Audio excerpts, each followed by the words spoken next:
Welcome to Subramani. I've been asked this question and therefore I'm answering. What is liquid net worth and how important is liquid net worth? This is a very good question because a few days ago I had done a video on what is net worth. Net worth is your total assets minus total liabilities, that is your net worth. Now, what is your liquid net worth? Liquid net worth is that net worth which you can liquidate immediately for an emergency, whatever. Your son's business is not doing well, he needs some help and he asks you for help. What is the amount that you can pay without hurting yourself too much? I'm assuming that you want to pay. Or a medical emergency, your brother is in hospital and you want to pay some bill, and so what is liquid net worth? Liquid net worth is that amount of money which you can access very easily, where there is literally no cost of liquidation. So your cash on hand, your current account balance, your savings bank balance, your mutual funds, I'm including debt, equity, everything in this, because there is no liquidation cost to that. You may not be happy selling it at that NAV, but it is available to you, right?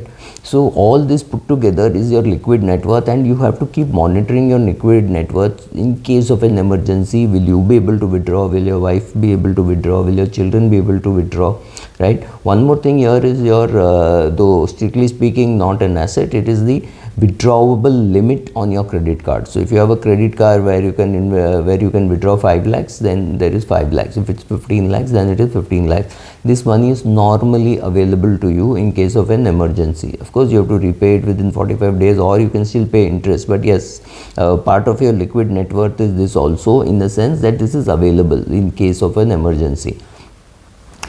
Should you not use it, that is philosophical, and beyond this I'm just saying this is liquid net worth. So this brings us to what is not liquid net worth. Your real estate also is liquid net worth, but to that extent that you will have to reduce the brokerage and liquidation cost, and perhaps a 10% fall in case of a distress sale. Say you have a house worth 1 crore and you want to sell it for 1 crore, you try selling it and there is no buyer, and there is the best offer for you is 88 lakhs, and there is a brokerage which you have to pay, which is about 4 lakhs or 3 lakhs, whatever.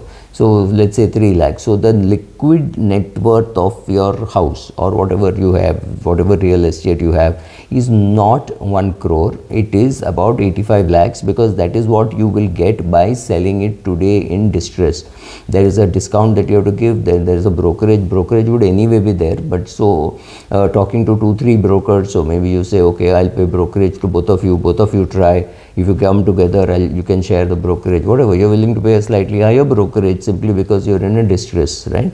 So real estate, when it is sold, will be in distress. Some shares which you are holding, you could be selling in a distress, you might have to offer a discount. This happens largely for people holding very big amount of shares. If you hold 25 shares of MRF or 100 shares of LMW, you don't have to worry about liquidity discount. You don't it won't affect you. But yes, if you're holding 10% of a smaller company, then yes, you have a small logistics company in which your friend is running it and you have 10% stake or a 20% stake, just forget it. In case of an emergency, that's not available, so that's not liquid net worth. Your own business, selling your own business, you may have to sell it at a huge distress, so that is not. Your PPF balance is not available for liquid net worth. Your NPS is not available for liquid net worth. Your provident fund is not available, at least not for the first 5 years of your service. That time all that money is there, you can see it, touch it, feel it, but you can't use it, right? You cannot withdraw from it. So any of those assets which are not, like I said, what are liquid assets, any other asset where there are two worries. One is, will you get a good price? And second, what is the liquidation discount and how much is the cost of liquidation? So you have to consider all these three and then make a balance sheet saying, okay, for my bank loan in my business, my bank considered my house worth 1 crore because that's the perception that they have and that's the valuation certificate that I have got for. However, I know for my liquid net worth I have to consider it as 85 lakhs because there will be a discount, and also you could make another balance sheet saying this is my liquid net worth, where all these liquid net worth, all these assets which are liquid like bank balance and cash on hand and mutual funds appear at full value. However, some balances never appear. Your PPF and NPS and PF and all are just not there, they are not eligible. But your real estate, you put it at say 15% discount to your perception or the market value, because we get locked in on prices. If I think my house is worth 3 crores, for me it is mentally 3 crores. Even if a neighbor sells it for 2 crores 72, I think, oh no, my house is better because I got orange windows, he had green window, something like that, right? So people have that feeling that. So when you create your liquid net worth, yes, this is what it is: your bank balance, your cash balance, your mutual funds, your equity, your reasonable equity which you can sell. If you own, if you are like LIC, then it's not reasonable equity. If you own 3% of India's market or 5% of India's market, your NAV is very different in realizable terms.